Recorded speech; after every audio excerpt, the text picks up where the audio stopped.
Olá, amigo internauta que acompanha o programa Sustentabilidade, direto aqui, TV Grande ABC e Rede NGT, divulgando toda semana o nosso conteúdo. E agora que estamos diante de um novo governo, vamos apresentar as expectativas, aquilo que se espera desse bom governo que a gente torce para que ele comece com o pé direito. E o tema escolhido de hoje é a questão da saúde e como que o meio ambiente urbano tem a ver com isso, porque a gente só debate as questões de meio ambiente na floresta amazônica. Mas como é que está o meio ambiente do ser humano que mora numa grande cidade? E para isso nós vamos falar hoje com Sami, aqui presente, Menassi. Obrigado por ter vindo, Sami. Bom dia, é uma honra, muito obrigado pelo convite. Isso, e nós vamos falar sobre as questões de saneamento, água e esgoto em todo o Brasil. Bom, eu pediria para a minha querida assessora da técnica que coloque no ar o primeiro slide da saúde pública, que é a Carol. Eu engasguei aqui no nome da Carol. Vejam só, senhores, o relatório do Banco Mundial de 2015 informa que o Brasil investe 3,8% do PIB, ocupando a posição de número 64, no meio de 183 países. E os países desenvolvidos investem 6,5% do PIB. Carol, pode voltar para mim, por favor. Então, senhores, só para destacar, o PIB norte-americano é 10 vezes maior do que o brasileiro. 10 vezes maior. Logo, como eles possuem um índice 2 vezes maior do que o nosso, eles investem 20 vezes mais em saúde. É um número assustador.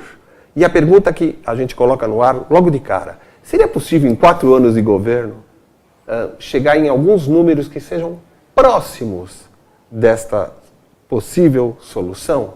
Para que vocês tenham uma ideia mais adequada ainda sobre isto, eu pediria para que a Carol colocasse o segundo slide no ar, que é sobre a saúde pública. Vejam só, o governo federal, em 2017, investiu menos do que as operadoras de saúde. Ou seja, a iniciativa privada foi além do governo federal.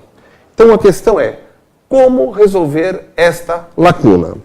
E, para encerrarmos esse nicho de abertura dos debates, eu pediria que a Carol colocasse o terceiro slide no ar, que mostra que 83% da população possui água encanada, só metade coleta de esgoto e menos da metade o tratamento do esgoto. Ou seja, nós estamos diante de um dilema imenso para resolver. Obrigado, Carol. Pode voltar aqui. Bom, Sami, você é um homem que viajou por alguns países conhecendo, por exemplo, a falta d'água de Israel, né? Para citar um exemplo que a gente poderia aplicar no Nordeste uma solução. Fale um pouquinho sobre isso, os desafios que teremos pela frente e as possibilidades e soluções que temos, né? No caso do Nordeste, que eu entendo seja o grande potencial realmente desse país, né? Pelo pouco desenvolvimento que existe ainda, né? Eu acho que o exemplo de Israel é muito interessante, porque Israel, entendo hoje que deva estar com 90% a 95% da água utilizada em todo o país a partir de dessalinização de água do mar. Ou seja, 95% da água que eles consomem é do mar. Com um detalhe: toda esta água, após utilizada, é reutilizada na agricultura. Né? Outro detalhe que eu acho fundamental: Israel era um deserto, né? Inclusive eu estive várias vezes na época que era areia. E aí você vai voltando e de repente você vê uma laranja saindo no meio da areia, né? A outra hora você vê uma maçã, a outra hora você vê uma flor. Então veja bem, o potencial que nós temos aqui no Nordeste, nós não temos areia, nós temos terra ressecada. Sim. Mas é terra. Ou seja, você já inicia, né, potencialmente muito mais acima. Muito mais adiante do que a situação dos judeus. Então, existe a tecnologia de Israel, como existem tecnologias em outros países específicos, né? Então, a ideia de trazer tecnologias de fora rapidamente, né? E atuar em questões fundamentais, né? Como é a água, Sim. isso está fundamental. Sim, a gente vive, 70% do nosso corpo é água. Sim.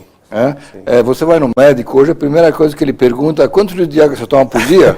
Não é? É verdade. É direto, verdade, né? É verdade.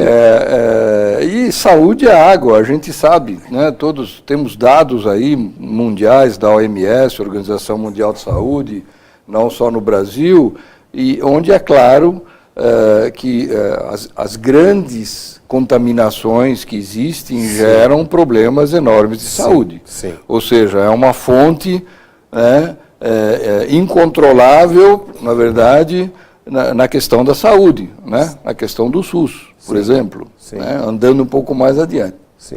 Mas a volta é essa.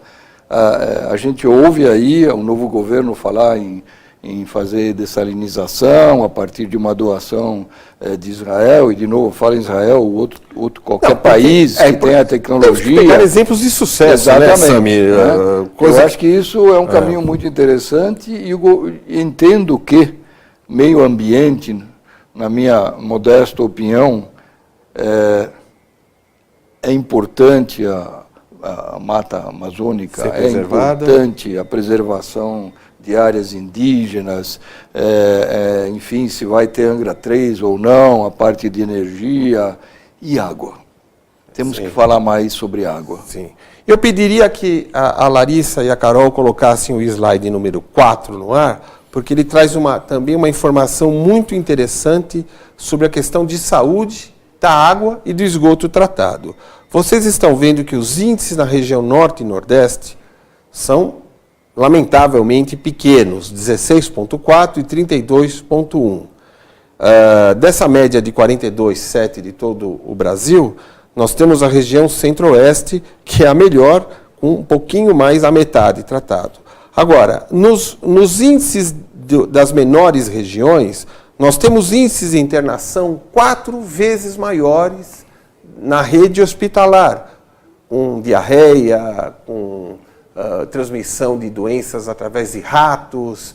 Por quê? Porque a água não é limpa e o esgoto não é tratado. 4 vezes mais.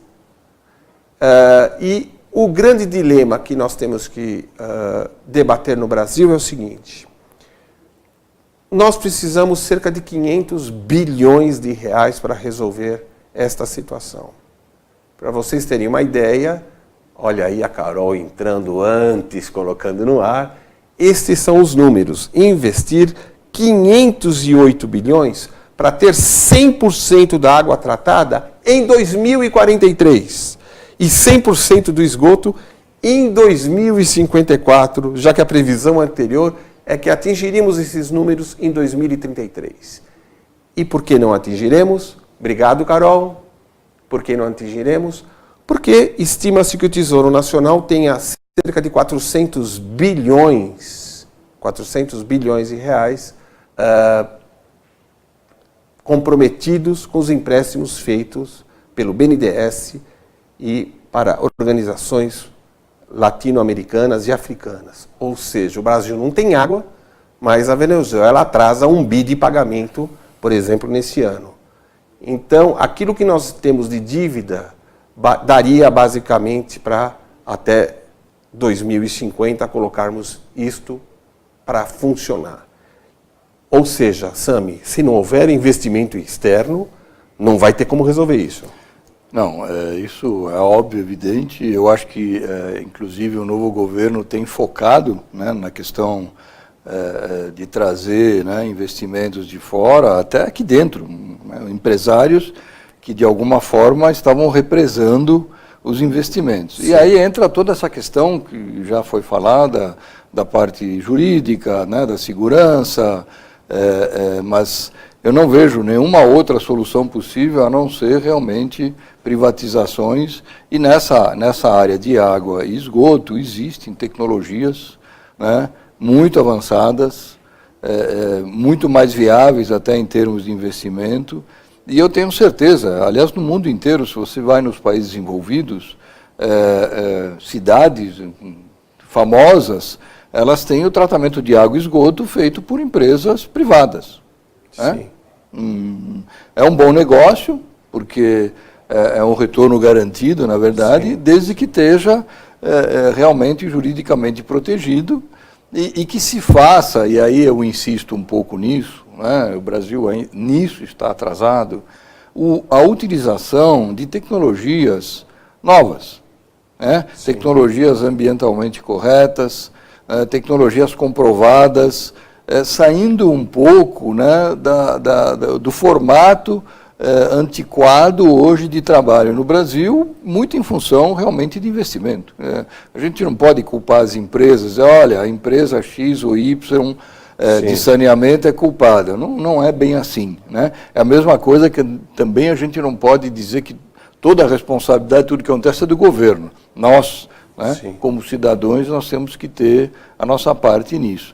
Mas posso garantir, 100%, caminhos interessantes, tecnologias novas, né, que podem acelerar essa questão, porque a gente fala em 40 anos, fala em 50 anos, e na verdade, com o celular na mão, a gente fala em 40, 50 milésimos de segundo. Sim. Então, tem alguma coisa aí que não está adequada. Que não está adequada. Inclusive, no começo do ano, nós entrevistamos o José Carlos Mierza, do CIRRA, Centro Internacional de Referência de Reuso da Água, e ele disse que as tecnologias de transporte de água do Brasil datam de mais de 50 anos. Então, nós temos muito, mas muito o que fazer. E ele disse o seguinte, mas se no Brasil tem mais 200 milhões de celulares, como é que não dá para cada um colocar R$2 aí? Mas eu vou ter que chamar o nosso comercial, Sami, e daqui a pouquinho a gente retorna falando desse tema que tem muita importância para a saúde do homem, do ser humano brasileiro. Até já voltamos já.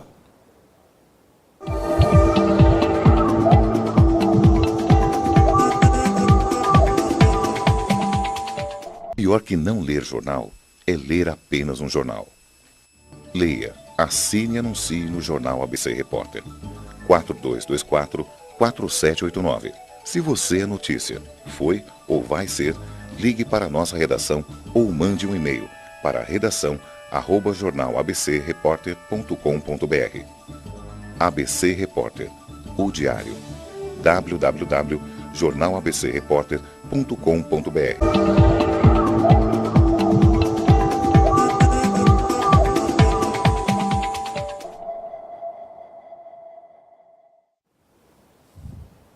Retomamos com o programa Sustentabilidade, aqui direto da TV Grande ABC. O nosso programa é retransmitido semanalmente também pela rede NGT em todo o Brasil. Né? E hoje nós estamos debatendo um grande desafio do governo, mas muito grande, que é a questão do meio ambiente na cidade. E nisso nós estamos apresentando os dados de saúde pública, tratamento de esgoto e de água, que são índices de quarto mundo, acho que nem de terceiro mundo. E hoje o Sami está trazendo algumas informações, Sami Menassi, sobre as questões de como se encontra a qualidade da água no Brasil comparado com outras partes do mundo. Sami, nós temos as concessionárias que tratam cada uma em seu estado de forma diferente. Que informações que você tem sobre a qualidade da água, genericamente falando, os estados que você tiver alguma informação? Tem um detalhe importante que são, a gente chama de contaminações emergentes. Né? Contaminações geradas, por exemplo, por agrotóxicos, né? Por hormônios, fármacos. Hoje todo mundo toma antibiótico, anticoncepcional, anti-inflamatório. Esses elementos, na verdade, 90% a 95% saem na nossa urina. Né? O corpo retém uma pequena parte. Sim. E são milhões de pessoas todo dia usando essas redes de remédios, etc. e tal, mais o agrotóxico. Então, o que a gente percebe hoje, e numa incidência cada vez mais alta, é a existência, né, desses fármacos, desses hormônios agrotóxicos na água. Não existe no Brasil, na legislação, né, a questão desses parâmetros, ou seja, não são controlados e não existe norma... Não faz parte da não legislação. faz parte da controlar legislação, isso. não faz. Para você ter ideia, Roberto, a CETESB, há 2 ou 3 meses atrás, oficialmente divulgou o início de análise e estudos dos hormônios na água. Ou seja, vão começar a avaliar, né, a importância. CETESB, voltando aqui, Carol, né, para destacar que a CETESB é a concessionária, uma empresa de economia mista que toma conta da água aqui no estado de São Paulo. Do né? meio Água e ambiente, esgoto. meio ambiente E meio ambiente, né? Né? Então, estou dando um exemplo. Lá fora, né, país de primeiro mundo, isso já é controlado, isso já é obrigatório, né, uma parametrização, Sim. enfim. Então, são novos contaminantes emergentes que existem, que com certeza absoluta tem efeito, de alguma forma, na nossa saúde, a parte endocrinológica, etc. e tal, não tem jeito. E que aqui ainda estamos começando a avaliar. Então, por isso que quando eu disse antes trazer novas tecnologias, porque há tecnologias que já preveem, que já conseguem, né, eliminar, que já conseguem neutralizar. E as tecnologias usadas no Brasil, como o cloro, né, principalmente, ela não enxerga. Ela não enxerga, ela não reage, não neutraliza. As tecnologias que tem mundo afora com relação ao combate dessa contaminação de água, você poderia citar uma ou outra? Cada vez mais ultrafiltrações, né, osmoses reversas, que existem no Brasil também, óbvio. Os sistemas de proteção a partir do uso do ozônio, enfim, na verdade... Ozônio é gás, são né? processos, né, cumulativos, né? Não existe um milagre. Em geral, são várias etapas de processos. E no caso, o que a gente vê viajando pelo mundo é que nos países de primeiro mundo esses processos estão sendo adaptados. Ou seja, não é que você joga fora o que tem, e coloca uma coisa nova. Ele é complementar aquilo que existe. É um complemento. Lógico. Então, tem viabilidade, na verdade, econômica, e isso tem que ser discutido mais. Está havendo discussões, eu não digo que não, no Brasil, mas nós temos que agir. Está muito devagar, né? Tem que andar. Essa prosa tem que progredir, né? Filosofando um pouco, né, Roberto? Nós, né, pais, mães, enfim, qual é a nossa segurança, né? Hoje a segurança, né, é uma palavra aí de moda, mas acho que a segurança é muito mais, lógico, importante você andar na rua às 3 horas e não acontecer nada. Eu citei um caso até hoje de manhã, né? Meu genro aí foi por coincidência para Israel, para turismo. E ele me mandava o WhatsApp, eu estou aqui às 3 horas da manhã e retirei dinheiro no caixa eletrônico e estou contando dinheiro na rua. Você imagina um negócio desse? Sim. Então, um assim, cenário inimaginável para a gente. Aqui, né? Mas eu digo assim, a segurança não é só isso. É a água que a gente está tomando, né?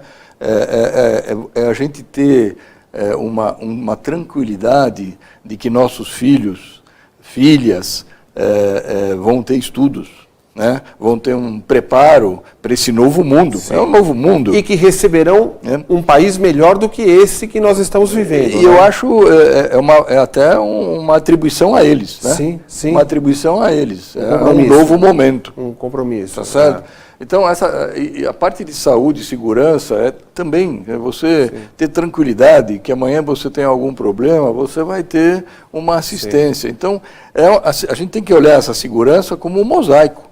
É um mosaico. Né?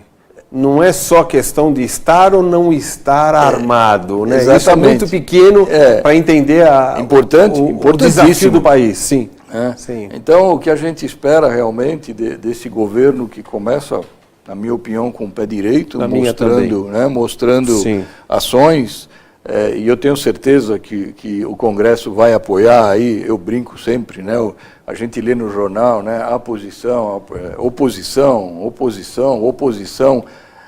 Eu não consigo entender, no meu português não existe oposição.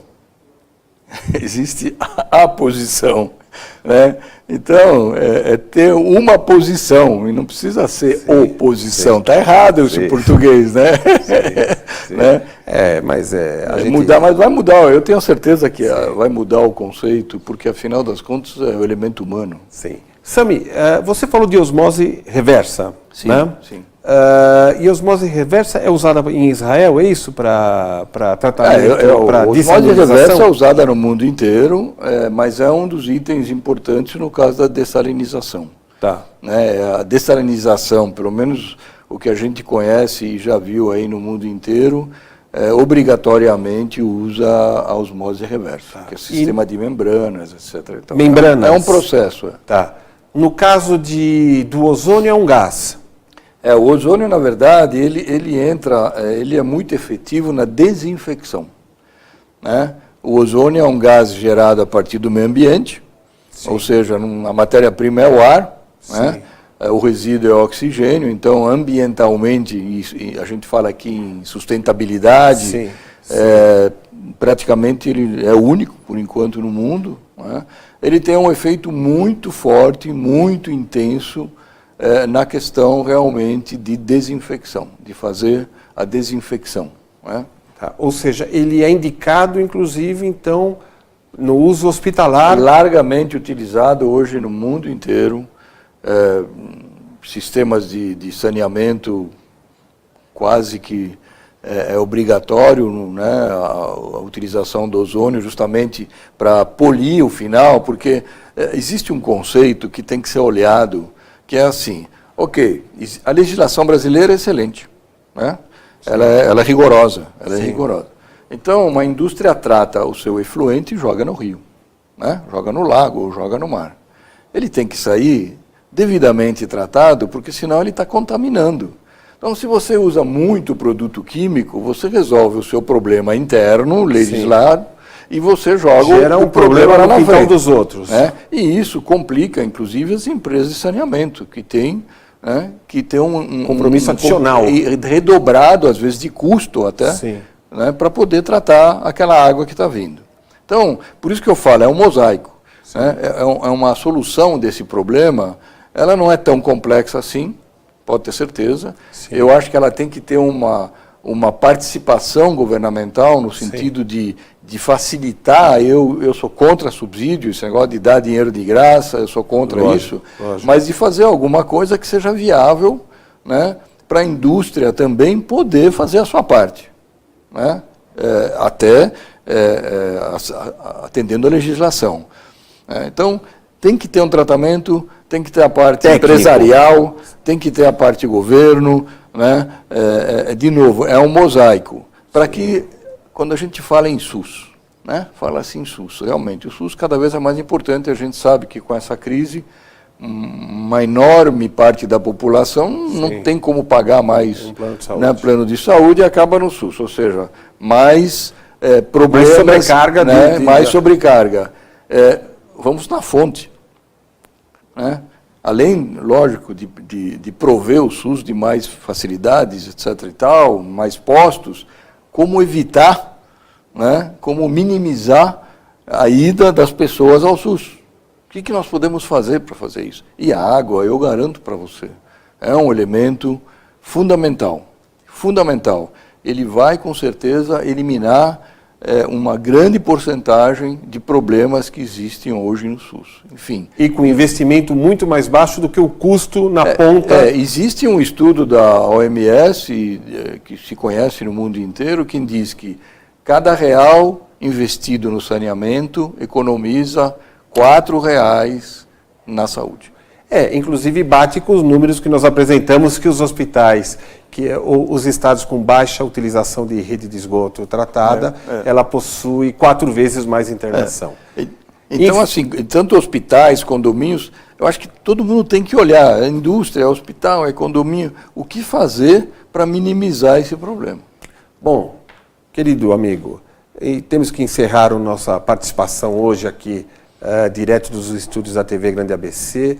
Nós vamos abrir sempre essa oportunidade para todos aqueles governantes que possuem boas propostas, para trazerem soluções e informações para o nosso público. Sami, muito obrigado por ter participado. Eu que agradeço. O programa Sustentabilidade encerra aqui a edição de hoje, voltando a semana que vem com um tema tão importante para o Brasil como este: saúde, saneamento, saúde pública e o meio ambiente do ser humano aqui na grande cidade. Um abraço e até mais.